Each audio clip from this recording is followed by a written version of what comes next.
Vamos começar o nosso Quiz Enem. São 20 perguntas com conteúdos que aparecem no Enem. E você pode acompanhar o vídeo e testar os seus conhecimentos usando o Highlights que está aqui na descrição. Começando com a questão 1. Vamos lá. A Revolução Científica consolidou a teoria heliocêntrica, que diz o seguinte: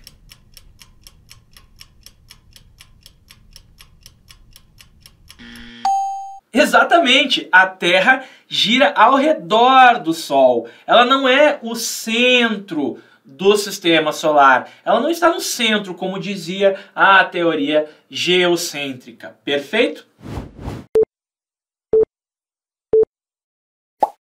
Típico da modernidade, o antropocentrismo se caracteriza por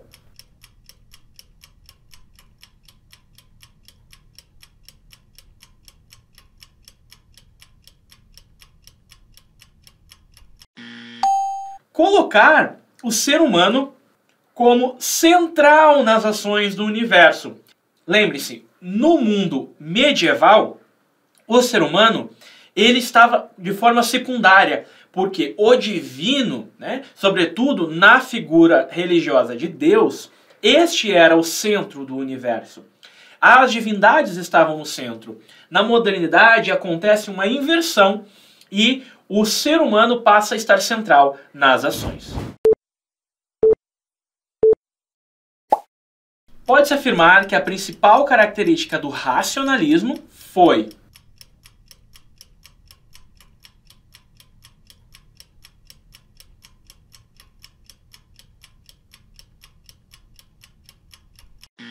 obtenção da verdade a partir da razão, pessoal. Lembre-se, o racionalismo é uma tendência, uma tradição filosófica moderna que centraliza a verdade na razão, no racional, como diz o próprio nome.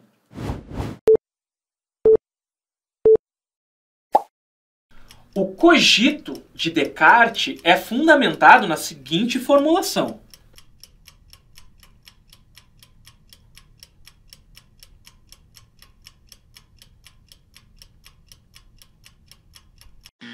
é isso aí, penso, logo existo. Lembre-se, Descartes vai duvidar de tudo. Ao duvidar, ele chega à conclusão de que é preciso pensar para duvidar. E se ele está pensando, significa que ele existe como tal. Como característica do movimento empirista, pode-se dizer que a principal é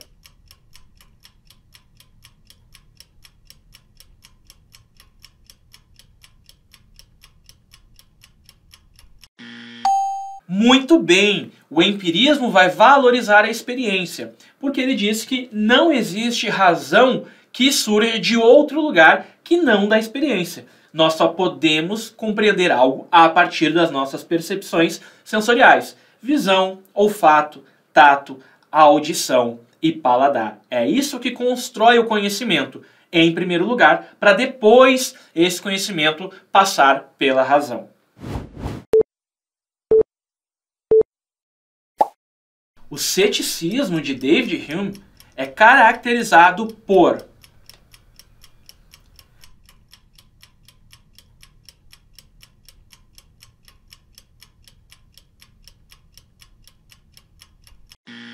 reconhecer os limites do conhecimento humano. O ceticismo, que em outras épocas teve sim essa dimensão de que duvidar de absolutamente tudo e reconhecer que não há nenhuma forma de chegarmos à verdade, não é bem isso que o Hume está dizendo. O que ele está dizendo é que a gente pode conhecer algumas coisas, mas entender que há determinados limites para o conhecimento. Esses limites são barrados pelos limites da própria percepção humana.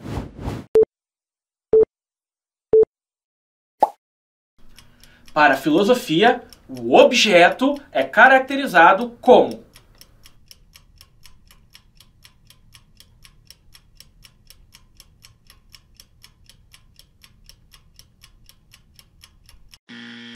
Muito bem, aquele que serve ao filósofo, que é observado e de onde surge o conhecimento. Esse objeto ele é independente do filósofo. É o filósofo que deve buscá-lo, é o filósofo que deve encontrá-lo para adquirir o conhecimento. A revolução copernicana da filosofia é caracterizada por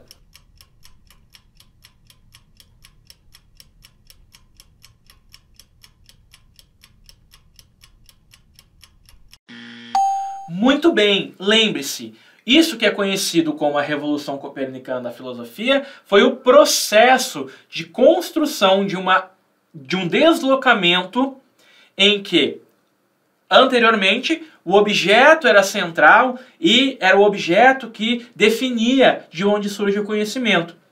A partir de então, é o sujeito que constrói esse conhecimento usando o objeto.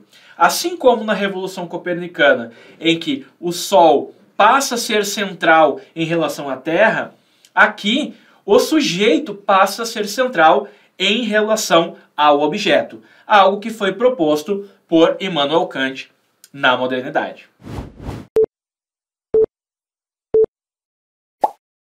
De acordo com Maria Helena Chauí, o tema da liberdade admite dois posicionamentos filosóficos, quais sejam: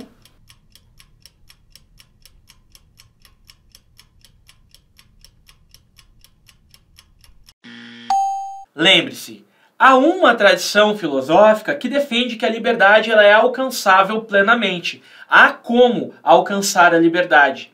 A outra tradição filosófica defende que essa liberdade plena não é alcançável. Destes dois grandes movimentos, nós vamos ter várias ramificações, teorias, ideias filosóficas que se discutem e que são debatidas até os dias atuais. Para Aristóteles, é livre aquele que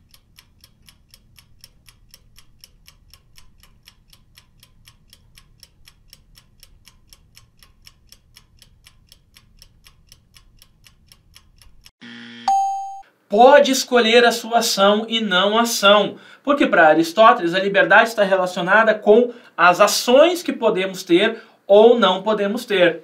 Lembre-se que a liberdade para Aristóteles era um tema muito importante. Ele mesmo que era um defensor da escravidão para poder existir a liberdade. Veja só como parece contraditório, né?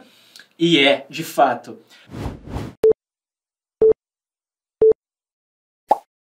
De acordo com Sartre, somos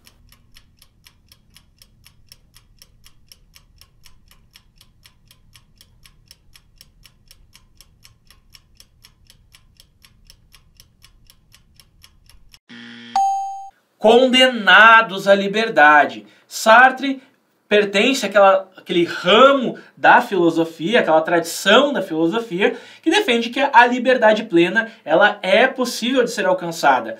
Tanto que ele vai dizer que todos nós temos liberdade o tempo todo e usamos dessa liberdade, chamando ao indivíduo a sua responsabilização sobre seus atos. Quando a filosofia admite que a liberdade está no todo, isso significa que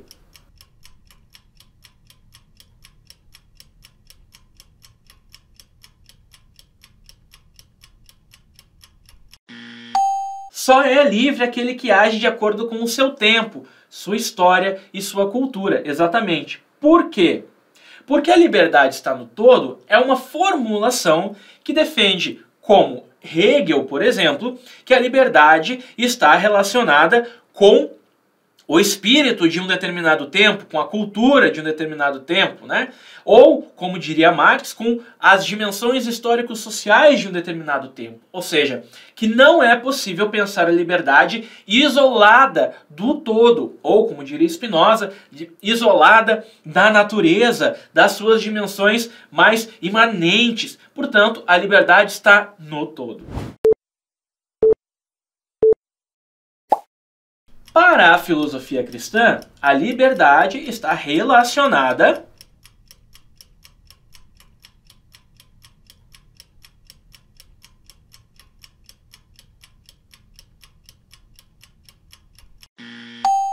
Muito bem, para a filosofia cristã, ela está relacionada às escolhas que fazemos diante do divino. Portanto, a ideia de livre-arbítrio que surge no momento da filosofia medieval e que constrói uma série de discussões sobre a liberdade no campo da filosofia. Na modernidade, o conceito de direito nasceu junto ao justnaturalismo, que dizia o seguinte: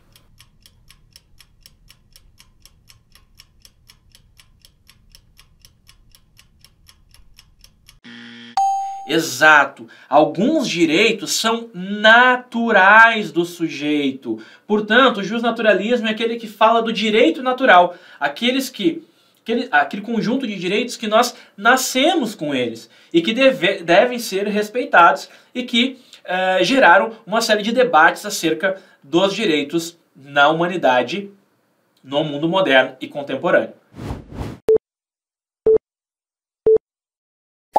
Na perspectiva de Judith Butler, a humanidade é definida a partir do ou da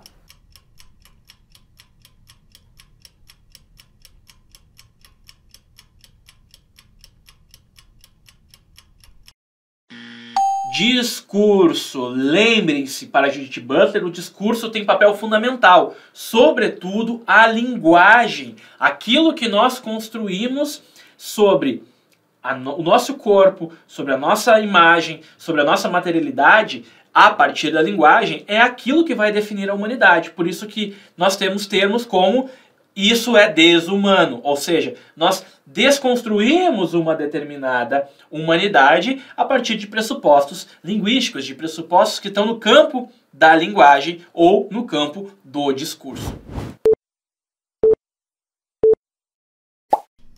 A Revolução Francesa promoveu uma alteração estrutural no direito ao propor a formulação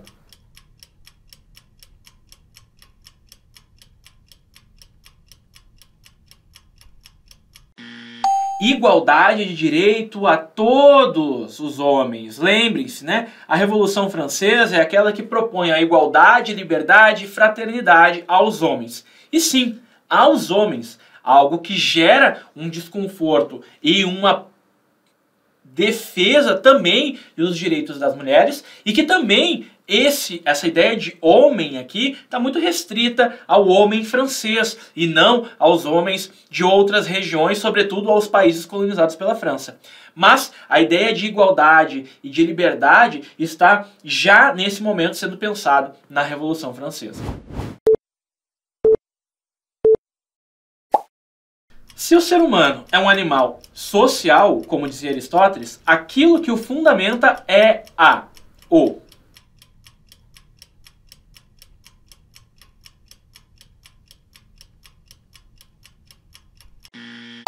exatamente. A linguagem fundamenta o que é humano e o que não é humano.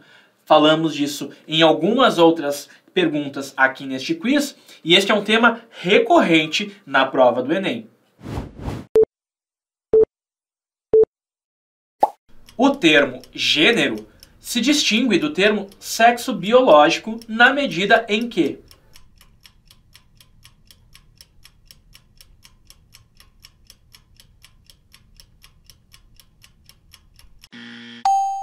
gênero é uma construção social, um termo que surge a partir das discussões das feministas do século XX, sobretudo de Judith Butler, e que vai mostrar como o gênero é uma diferença entre o homem e a mulher, que é uma diferença construída culturalmente ao longo do tempo e também no discurso.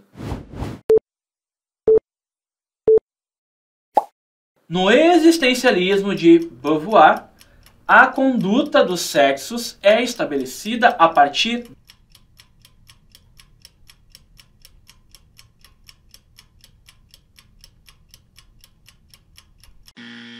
experiência vivida em sociedade. E por que isso? Porque no existencialismo, né, a existência precede, né? Precede a essência. Portanto, eu existo antes de qualquer coisa existir. Primeiro eu existo e nessa existência a sociedade vai construindo a conduta dos sexos. Menina veste essa cor, menino veste aquela cor. Portanto, é na experiência que esta conduta vai se estabelecer e não biologicamente, como pressupunha-se até boa parte do século XX. A performatividade da masculinidade hegemônica garante a manutenção dos padrões estéticos e a opressão ao diferente. Por quê? Porque a performatividade, a forma como um homem age em sociedade, está regulada pela forma mais comum da masculinidade, que nós chamamos de masculinidade hegemônica. Mais comum talvez não seja o melhor termo, mas talvez aquela que se impõe, a masculinidade que se impõe, né, como uma masculinidade a qual todos os homens devem responder. Portanto, isso é um tipo de padrão estético que oprime aqueles que não se enquadram dentro dessa masculinidade hegemônica. Muito obrigado e até o próximo quiz.